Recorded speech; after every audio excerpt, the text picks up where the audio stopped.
Hari ini sharing damai yang akan saya sharingkan kepada Bapak Ibu adalah tentang sebab-sebab keruntuhan. Ini telah disampaikan oleh Sang Buddha dalam Digha Nikaya.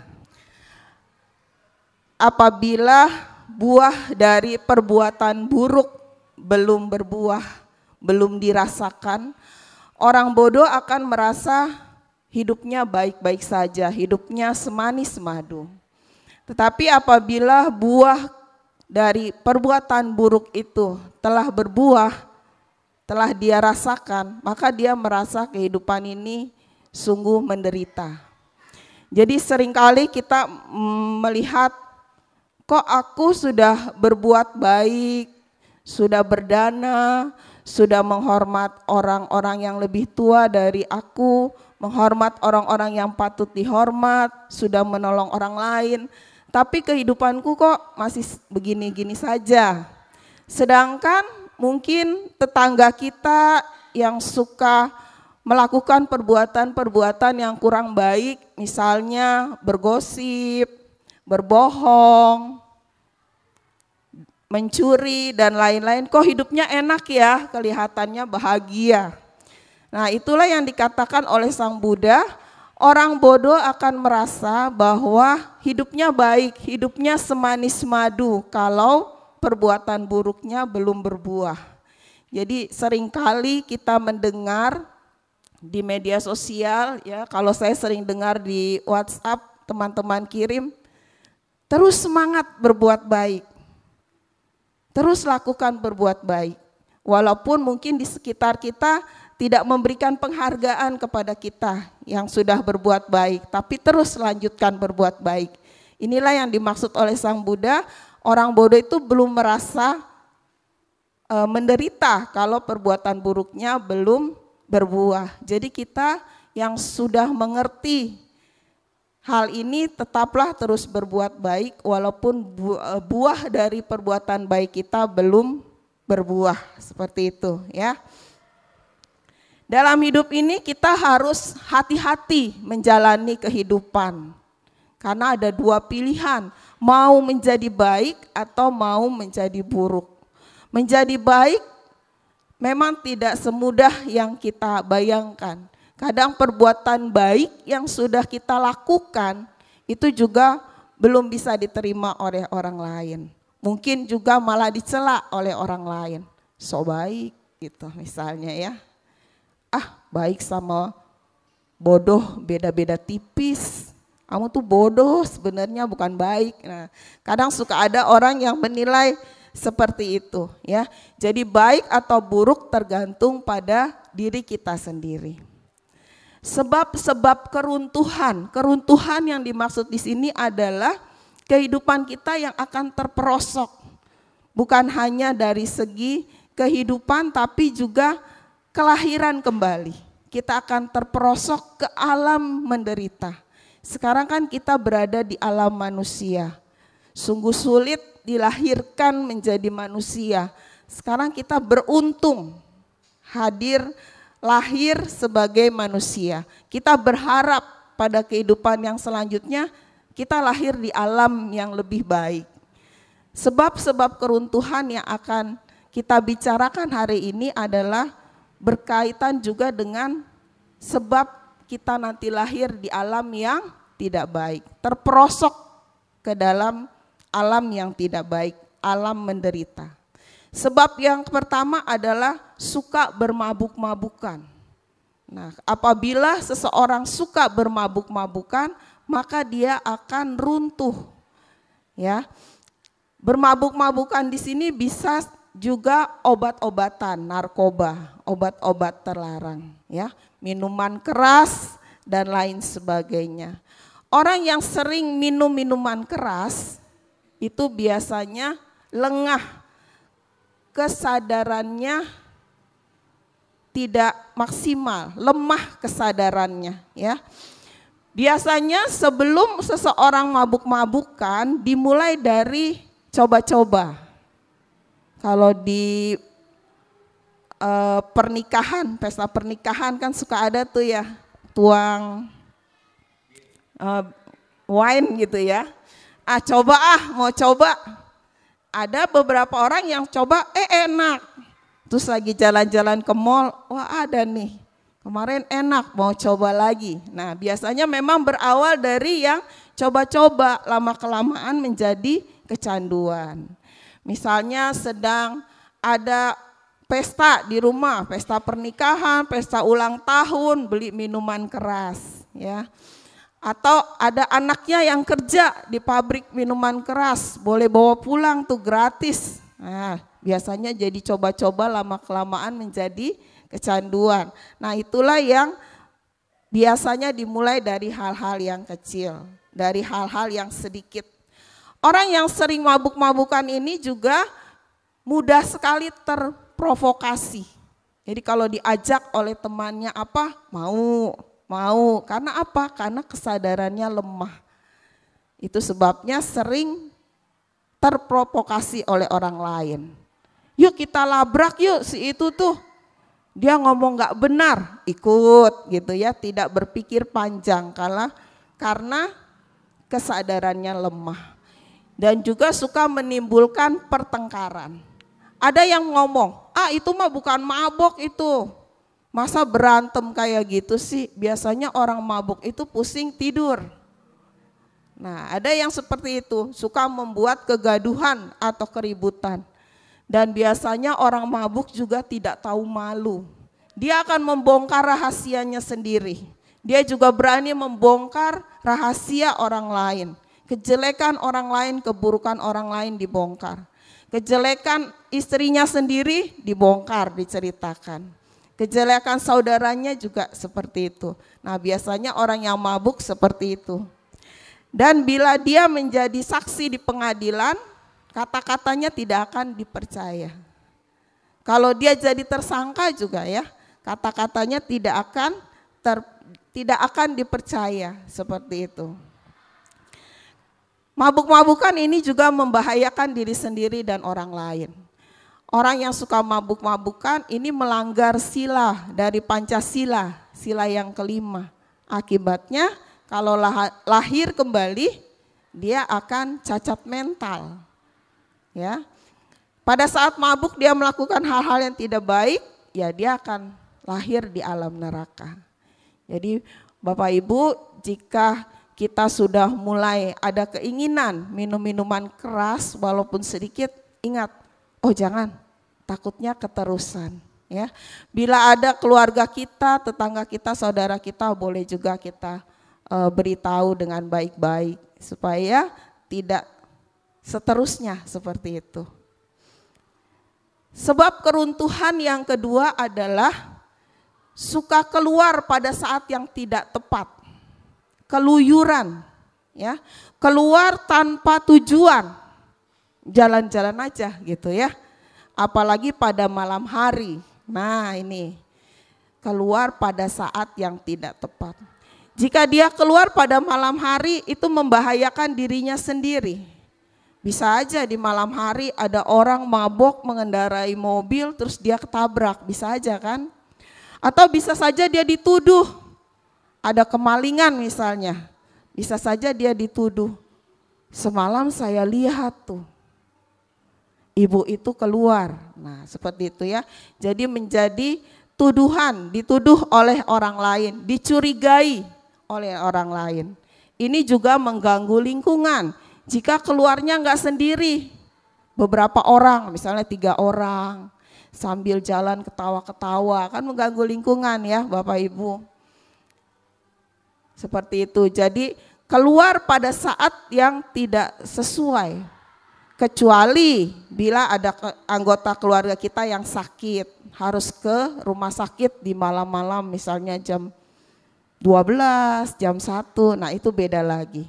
Atau memang pekerjaannya menuntut dia bekerja untuk malam hari, misalnya satpam, dokter, ya dokter jaga, suster dan lain sebagainya, itu pengecualian.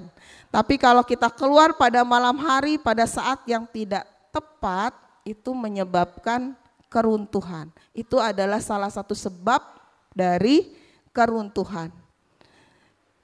Seorang pria keluar malam-malam Nah, itu juga membuat keluarganya tidak terjaga. Ya, kurang aman. Begitu juga harta bendanya kurang terjaga, ya. Sebab keruntuhan yang ketiga adalah suka berjudi. Ada teman saya pernah tinggal di suatu daerah yang memang berjudi itu hal yang biasa. Pasang nomor, pasang buntut. Nah, tukang buntut ini keliling rumah. Dari rumah yang satu ke rumah yang lain. Mau pasang apa kok? Mau pasang apa Ci? Gitu. Ya itu udah hal yang biasa. Bahkan anak kecil aja baru bangun tidur ditanya, semalam Yaya mimpi apa? Nah, teman saya pernah cerita seperti itu, tinggal di daerah yang memang berjudi itu udah hal yang biasa. Kalau ada acara 7 bulan selesai judi. Acara kematian selesai judi. Ya, acara ulang tahun dan lain sebagainya. Oh, ini enggak berbahaya, ini kecil-kecilan. Cuma 1.500. Nah, cuma ini bibit ya, bibit dari berjudi. Jadi ada tempat yang biasa. Ada ibu-ibu encim-encim dibawa sama mobil Satpol PP karena berjudi. Ketawa-tawa aja gitu. Biasa karena udah hal yang biasa seperti itu. Nah, kalau memang kita tinggal di tempat yang itu terus kita melahirkan anak, punya anak, kayaknya lebih baik pindah kali ya supaya anak kita nggak ikut tercemar gitu ya. Jadi kelihatannya biasa tapi sebenarnya itu tidak baik. Apalagi kita sudah mengenal ajaran Sang Buddha ya. Hal seperti itu jangan dilakukan. Karena berjudi adalah mata pencaharian yang tidak benar. Lagi nganggur nih, nggak apa-apa lah berjudi, siapa tahu dapat gitu ya kan lumayan. Tidak ada orang yang berjudi itu menjadi kaya. Orang berjudi menjadi kaya itu adanya hanya di film. Tapi dalam kehidupan sehari-hari tidak ada. Yang kaya adalah bandar judinya. Ya, jadi kalau awalnya mungkin kita dikasih menang, tapi selanjutnya tidak akan menang. Memang tidak melanggar Pancasila Buddhis, tapi berjudi itu melanggar Dhamma. Kalau kita pinjam uang di tempat berjudi itu mudah, siapapun akan pinjamkan. Ya uangku habis nih, ya udah nih aku pinjamkan supaya main lagi. Tetapi membayarnya sulit ya, karena menangnya berapa kali dibanding kalahnya seperti itu ya. Dan biasanya orang yang sering berjudi itu pelit. Kalau untuk berjudi dia boleh oke, tapi kalau untuk keluarganya biasanya pelit ya, hitung-hitungan. Misalnya anaknya mau beli buku, nanti dulu lah bisa pinjam bukunya. Kalau berjudi harus diutamakan, biasanya seperti itu ya. Dan kalau kalah dia akan menangisi hartanya yang kalah, menyesal. Tapi nanti giliran ada uang berjudi lagi kalau memang sudah menjadi sifat atau karakter ya. Ada seorang kaya di zaman Sang Buddha, orang kaya sekali. Karena kaya merasa terlena gitu. Anaknya tidak diberikan pendidikan yang baik, tidak diajari hal-hal yang baik. Karena semua sudah ada. Jadi apapun yang diinginkan oleh anaknya sudah tersedia. Suatu hari orang tuanya meninggal. Karena anaknya tidak pernah dididik, tidak pernah diajari apapun, dia tidak bisa mempertahankan kehidupannya. Dia tidak bisa memenuhi kehidupannya. Kalau yang sekarang kan anak kita sekolahkan ya, SD, SMP, SMA, terus nanti mau kerjanya apa nih? Misalnya mau jadi akuntan misalnya, nah dikuliahkan di situ. Nah itu adalah bekal dia untuk nanti mencari uang untuk memenuhi kehidupannya nanti. Nah tetapi orang kaya ini tidak pernah mempersiapkan anaknya untuk berusaha memenuhi kehidupannya nanti, kebutuhan kehidupannya nanti. Jadi anak ini terlena tidak bisa apa-apa. Untuk menutupi kebutuhannya sehari-hari ya dia pakai harta orang tuanya. Jadi bisa dibayangkan ya, lama-kelamaan kan hartanya akan habis. Dan biasanya orang yang seperti ini juga tidak hemat, boros menggunakan keuangan orang tuanya. Setelah dia dewasa, dia merasa, wah aku udah saatnya nih berumah tangga. Sudah saatnya aku mempunyai istri. Biasanya kalau suami laki-laki seperti itu, tentu punya istrinya juga nggak mungkin yang pintar, cari uang gitu ya. Pasti biasanya dapatnya yang sama. Jadi Bapak Ibu, kalau kita memang ingin anak-anak kita punya jodoh yang baik, ya kita harus berusaha baik. Karena kalau nggak baik nggak mungkin dapat jodoh yang baik gitu ya. Jadi kita harus berusaha untuk membekali anak-anak kita juga dengan yang baik. Nah dapat istri, menikah sama sifatnya seperti itu. Juga tidak punya keterampilan hidup.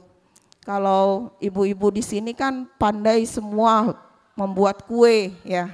Saya enggak Bu, saya enggak bisa buat kue. Pandai masak, saya juga enggak pandai masak. Nah, buat kuenya dijual kan menghasilkan uang ya Bu. Nah itu suatu keterampilan yang baik sekali. Membuat masakan, lauk pauk dan sayur-sayuran itu juga baik sekali. Ada yang pandai berdagang, ibu-ibu juga pandai berdagang online atau berdagang di tempat, di toko, di pasar. Nah itu juga suatu keterampilan yang baik. Yang perlu kita bekali kepada anak-anak kita supaya anak-anak kita punya keterampilan untuk nanti dia memenuhi kebutuhan hidupnya. Karena kita nggak selamanya hidup gitu ya.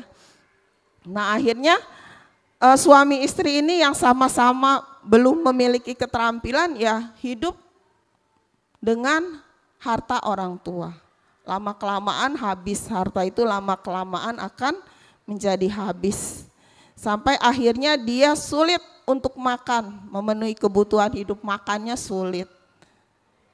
Begitu juga dengan kebutuhan yang lain, pakaian, obat-obatan dan lain sebagainya sulit. Ditambah lagi sudah memiliki anak, tambah beban. Nah anak itu kan harus kita berikan juga kebutuhannya ya, kebutuhan makan, pendidikan dan lain sebagainya. Minta-minta ke sana kemari, walaupun dulu awalnya adalah orang kaya, ya seperti itu. Terus sampai pada akhirnya ada orang yang mengajak dia, yuk ikut aku yuk merampok. Nah diajak merampok juga nggak bisa, nggak punya keterampilan merampok juga. Jadi akhirnya dikasih tugas, kamu lihat sekeliling. Nah dia yang jadi pemantau, nah, siapa nih nanti yang melihat mereka merampok. Nanti kalau ada warga atau apa yang teriak misalnya, rampok, rampok gitu, kamu beri kode, terus lari gitu ya. Tuh, itu tugas yang diberikan kepada dia. Kelihatannya sederhana, cuma seperti itu. Tapi memang karena tidak punya keterampilan, tidak terbiasa seperti itu, akhirnya pada saat masyarakat berteriak, ada rampok, ada rampok. Rampok yang lain lari, menyelamatkan diri masing-masing. Dia enggak, dia diam aja. Nah, jadi dia pertama kali yang tertangkap. Tertangkap, diserahkan kepada petugas keamanan, nah dia yang dihukum. Nah itu kisah seorang yang kaya, anak yang kaya ya. Jadi dari kisah itu juga kita belajar bahwa dalam hidup itu kita harus membekali diri terus. Ada yang dikatakan pendidikan seumur hidup. Jadi semasa kita hidup tuh belajar terus. Ya seperti kita lihat, wah kalau masak nasi terlalu banyak, misalnya 3 gelas nggak habis, kalau dipanasin lagi nggak enak. Oh berarti besok 2 gelas aja deh atau 2,5 gelas. Nah itu juga belajar Bapak Ibu, itu namanya juga belajar. Jadi setiap hari, seumur hidup kita harus belajar.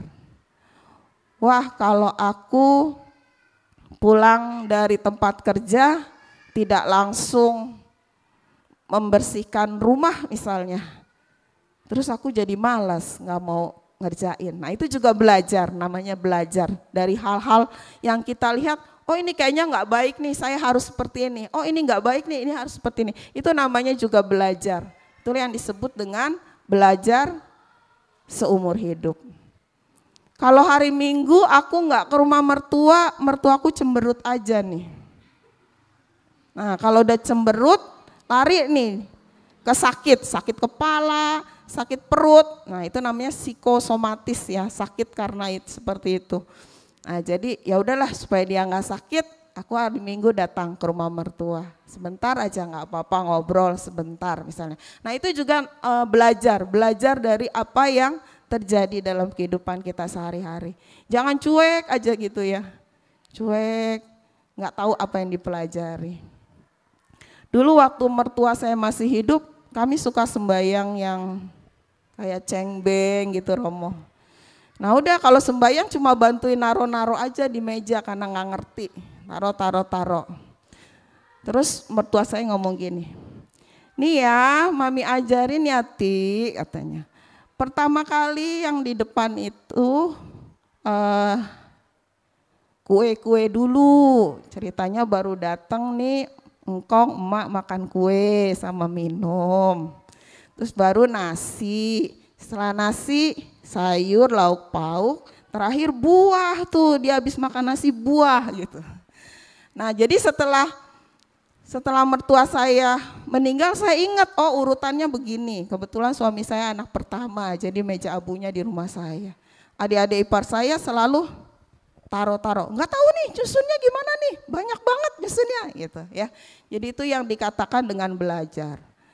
Terus saya nggak kalah taktik. Selesai disusun saya foto. Jadi nanti kalau saya lupa saya lihat fotonya. Oh iya. Karena banyak sekali yang disajikan, mejanya kadang nggak cukup gitu, seperti itu ya. Dan kebetulan latar belakang saya nggak pernah sembahyang seperti itu. Sebelum saya menikah di keluarga saya nggak pernah ada sembahyang seperti itu. Jadi memang itu hal pertama kalinya belajar di usia yang sudah tua, 28 tahun baru belajar. Ya seperti itu ya. Jadi tadi sebab keruntuhan yang pertama suka mabuk-mabukan, yang kedua keluar pada saat yang tidak tepat, yang ketiga adalah berjudi. Sebab keruntuhan yang keempat adalah kerajingan tontonan, senang nonton. Di mana ada hiburan ke sana. Dulu waktu saya masih kecil ada layar tancap. Kalau ada layar tancap ke sana nonton. Terus ada nyanyi-nyanyian. Kalau anak sekarang konser. Ada konser BTS pengen nonton. Konser siapa pengen nonton. Nah itu juga ya. Terus kalau kita nonton di bioskop, biasanya suka ada tuh cuplikan film yang akan datang. Suka ditandain, nanti kalau ini main saya mau nonton. Nah itu ya, jadi keranjingan tontonan ini juga membuat kita runtuh dalam kehidupan. Jangankan tontonan yang di luar rumah, tontonan yang di dalam rumah, nonton TV. Pertandingan bola, pertandingan bulu tangkis, drakor, sinetron. Kalau penyiar televisinya enak benar ngomongnya, jangan kemana-mana. Kita nggak boleh kemana-mana Bu, kita suruh di depan TV aja, kita nonton ya. Nah seperti itu.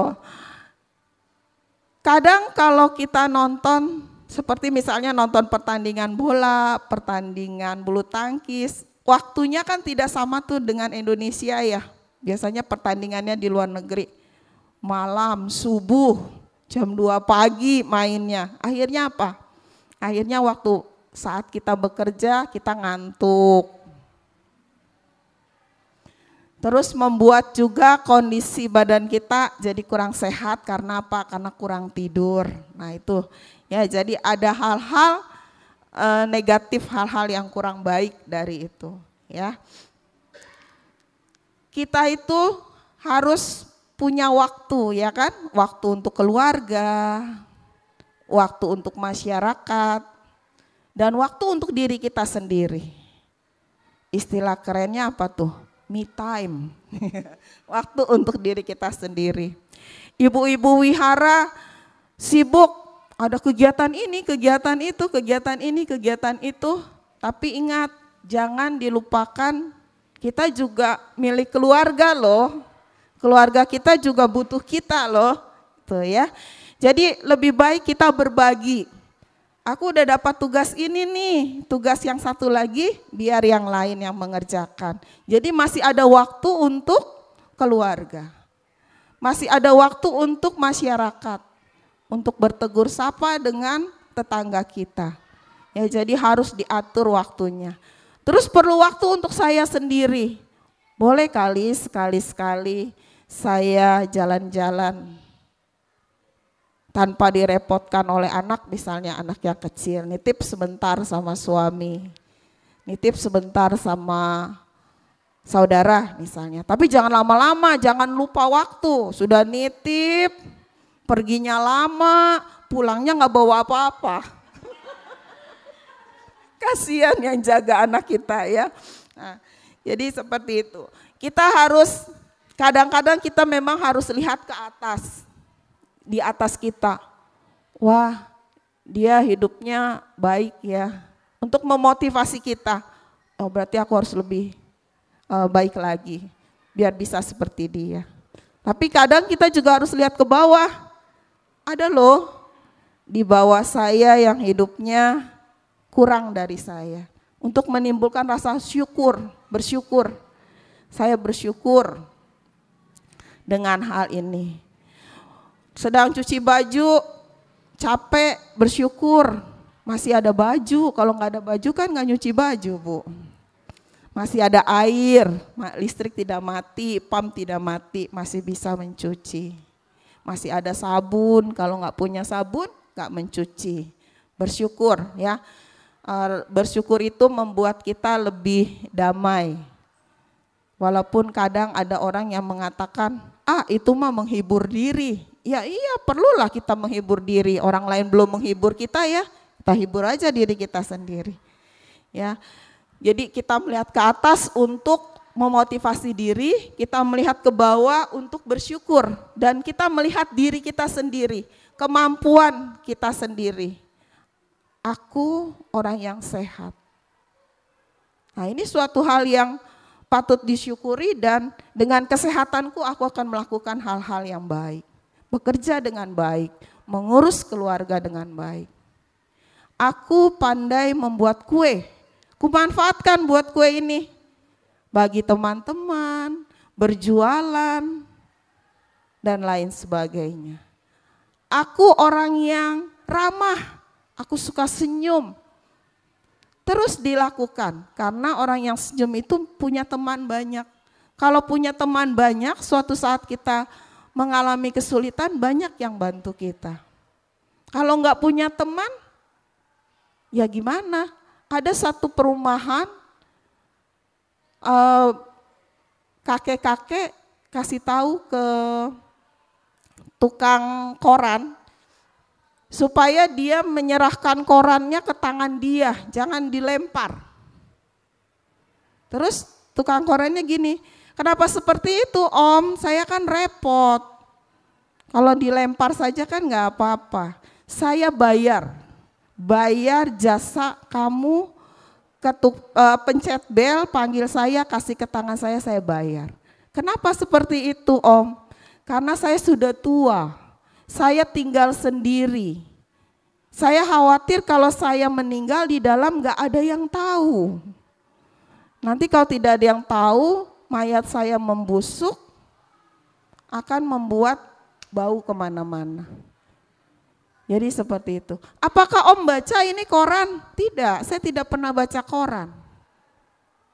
Jadi dia beli koran hanya ingin supaya orang tahu, pedagang koran itu tahu dia masih hidup. Terus dikasih nomor telepon, kalau saya nanti tidak keluar mengambil koran itu berarti saya tidak ada, ini telepon ke nomor telepon anak saya. Dan pintu juga tidak dikunci, boleh masuk, barangkali dia tidak bisa berjalan ke depan. Seperti itu ya, kalau kita tidak punya teman, tidak punya saudara, kerabat yang dekat dengan kita. Ada di grup tuh, kan suka gini ya, weh ngintip aja, gak pernah komen. Weh ngintip aja gak pernah komen. Nah itu juga penting kali sekali-sekali komen ya. Ini orang masih ada apa udah gak ada. Nah, kasarnya begitu ya Bu Ibu ya. Nah biar tahu, kasih senyum kek, kasih jempol kek ya. Kasih love gitu ya. Nah itu penting agar kita tahu, oh masih ada ini orang nih. Masih sehat, mungkin sakit sampai gak bisa buka HP mungkin ya. Nah seperti itu, jadi sering dikatakan seperti itu. Kita juga tadi kita butuh waktu untuk diri kita sendiri, butuh waktu untuk keluarga, untuk masyarakat dan juga untuk spiritual. Nah seperti ibu-ibu nih, waktu untuk spiritual, mendengarkan dhamma. Sebenarnya yang didengarkan adalah lebih banyak ajakan berbuat baik. Tapi kalau kita tidak sering dengar nanti lupa. Kan manusia punya sifat lupa. Dan kadang kita mau nih berbuat baik, kesempatannya di mana? Kalau di wihara ada kesempatan, yuk bakti sosial, yuk mengunjungi teman yang sakit dan lain sebagainya. Jadi lebih ada kesempatan yang untuk dilakukan. Itu ya, jadi perbuatan spiritual juga penting bagi kita. Kita perlu waktu untuk kerja, untuk istirahat. Kalau kerja terus, kelelahan, sakit, tipes. Ya. Ada anak muda ngomong gini, kalau kerja jangan terlalu loyalitas ke bos. Bosnya kaya, kita biasa-biasa aja. Kalau kita mati karena kecapean, bos juga enggak menghidupi saudara kita. Jadi loyalitas secukupnya daripada tipes, katanya gitu Bu. Ya, jadi tetap kalau kerja harus sungguh-sungguh, harus dengan sungguh-sungguh baik ya. Kita mengerjakan sesuai dengan kemampuan kita, tapi tetap kita butuh waktu untuk istirahat ya. Perlu waktu untuk bergaul dengan orang lain, terutama untuk keluarga. Sebab keruntuhan yang kelima adalah bergaul dengan orang bijaksana. Bergaul dengan orang bijaksana. Jadi kalau kita tahu teman yang tidak baik, sebaiknya kita jauhi. Bukan berarti dimusuhi, bukan. Kita tetap bertegur sapa, tapi tidak ikut ke situ. Kadang kita suka ada rasa nggak enak, benar nggak Bu? Hari ini diajak pergi ngobrol, gosip, nggak mau. Besok nggak mau, lama-lama nggak enak. Nggak enak Jadi ikutan seperti itu ya. Jadi bergaulah dengan teman-teman yang baik, teman-teman sedama, ini teman-teman yang baik ya. Jangan bergaul sama teman yang suka menceritakan keburukan orang lain. Misalnya ada 3 orang, ini hobinya menceritakan keburukan orang lain. Nanti kalau kita nggak ada, kita yang diceritain Bu. Percaya deh. Karena memang sudah sifatnya senang menceritakan keburukan orang lain. Nah jadi kita jauhi tempat-tempat di mana orang-orang yang tidak baik itu bergaul. Yang suka minum minuman keras, ya kita jauhi. Yang suka berjudi, kita jauhi. Jangan bergaul dengan orang yang tidak bijaksana. Kita bergaul dengan orang-orang yang bijaksana. Karena semua itu perlu dilatih. Nggak ada yang bisa instan, semua perlu dilatih. Kita harus sabar, latihan sabar. Nggak bisa tiba-tiba berubah jadi sabar, nggak bisa. Harus dilatih. Kita mau berdana itu juga harus dilatih. Setiap kali dilatih berdana, mulai dari berdana yang sedikit sampai berdana dalam jumlah yang besar. Berdana tidak harus uang, tapi bisa juga dari perhatian. Kita berdana melalui perhatian, menghargai orang lain. Bergaul dengan orang yang tidak bijaksana ibarat virus menular. Ya, menular seperti itu. Jangan bergaul sama orang yang suka keluyuran, nanti ikut-ikutan kita keluyuran ya. Kalau nggak ikut nggak enak, ya udahlah ikut. Nah seperti itu. Sebab keruntuhan yang ke-6 yang terakhir ini Bu, suka menganggur, senangnya menganggur. Pagi-pagi dibangunin, bangun, masih pagi, dingin, ntar aja ah. Udah siang dibangunin, udah siang, kesiangan, panas, nanti aja ah. Nah, di saat lapar, yuk kita kerja yuk, kerja bakti yuk. Lapar, makan dulu ya. Iya deh makan dulu kata temannya. Udah selesai makan, udah selesai makannya ya. Yuk kerja bakti yuk. Aduh kekenyangan, tunggu ya. Tunggu turun dulu. Turun kemana kali ya. Nah seperti itu orang yang senang menganggur, orang yang malas. Jadi segala hal bisa dijadikan alasan. Yuk kita pergi, lagi hujan. Nanti ya tunggu hujannya berhenti. Hujannya berhenti, panas. Masih panas, nanti aja. Jadi akhirnya gak ada yang dikerjakan. Sebentar ya nonton ini dulu. Setelah nonton ada lagi yang lebih bagus, nonton lagi. Nah itu orang yang suka menganggur, menunda-nunda pekerjaan. Ini pekerjaan harus diselesaikan, deadline-nya minggu depan, masih seminggu.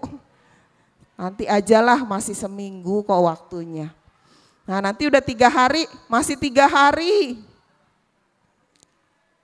Nanti kalau sudah waktunya terburu-buru. Ada teman saya yang berkata, jangan nunda waktu, jangan menunda pekerjaan, besok ada pekerjaan baru. Ya, jadi sebaiknya kita tidak menunda pekerjaan, kalau ada pekerjaan selesaikan. Karena kita nggak tahu barangkali besok ada pekerjaan lagi. Jadi akhirnya bertumpuk stres, nah kita selesaikannya tidak dengan maksimal, hasilnya nggak maksimal. Karena kita suka menunda-nunda pekerjaan. Nah inilah yang menyebabkan kita mengalami keruntuhan. Orang yang malas tentunya tidak disukai. Kalau ada orang cari mantu, enggak dijadikan mantu ya. Kalau malas, woi dia mau malas tuh tidur aja kerjaannya. Nah, pasti tidak akan dijadikan mantu. Terus kalau mau dikasih tugas juga, tuh kasih aja tugas tuh ke Bu Pariyati. Wih dia mau malas orangnya, suka nunda pekerjaan. Jangan, nggak bertanggung jawab dia. Nah seperti itu ya. Jadi itu hal-hal yang membuat kita menjadi runtuh, terperosok. Akhirnya hidup kita isi dengan hal-hal yang tidak berguna. Padahal yang diajarkan oleh Sang Buddha itu kan kita harus mengisi kehidupan kita dengan hal-hal yang baik. Supaya kita bisa terlahir di alam yang lebih baik. Dan yang paling keren terlahir di Nibbana, mencapai Nibbana. Itu yang kita inginkan semua. Tujuan hidup kita seperti itu. Jadi kita harus melakukan hal-hal yang baik. Itu 6 sebab keruntuhan. Yang pertama apa Bu? Suka mabuk-mabukan. Yang kedua, keluar pada saat yang tidak tepat. Ketiga, berjudi. Keempat, keranjingan tontonan. Yang kelima, bergaul dengan orang yang tidak bijaksana. Yang keenam, suka menganggur, menunda-nunda pekerjaan. Sedikit demi sedikit kita apa yang kita tahu kita lakukan, gitu ya Bu ya. Kita tahu ini baik kita lakukan. Jangan apa yang kita tahu ditumpuk aja tuh pengetahuan, nanti kalau ditanya saya bisa jawab. Bukan seperti itu. Kita belajar sedikit, kita lakukan. Kita belajar sedikit, kita lakukan. Kalau kita melakukan apa yang sudah kita pelajari, Dhamma Sang Buddha yang sudah kita pelajari sedikit kita lakukan, sedikit kita lakukan, itu baru kita bisa merasakan. Oh indahnya Dhamma tuh seperti ini ya. Karena nggak bisa kalau kita nggak lakukan, kita nggak bisa merasakan.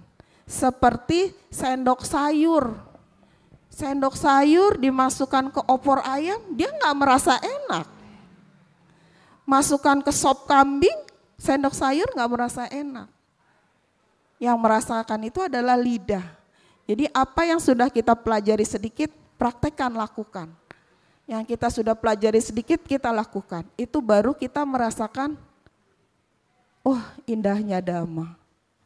Jadi bukan sudah bertahun-tahun ke wihara, aku sih nggak ngerasa loh ajaran Sang Buddha itu indah, hebat, nggak merasa. Karena apa? Karena tidak kita jalankan. Tapi kalau kita jalankan, kita akan merasakan.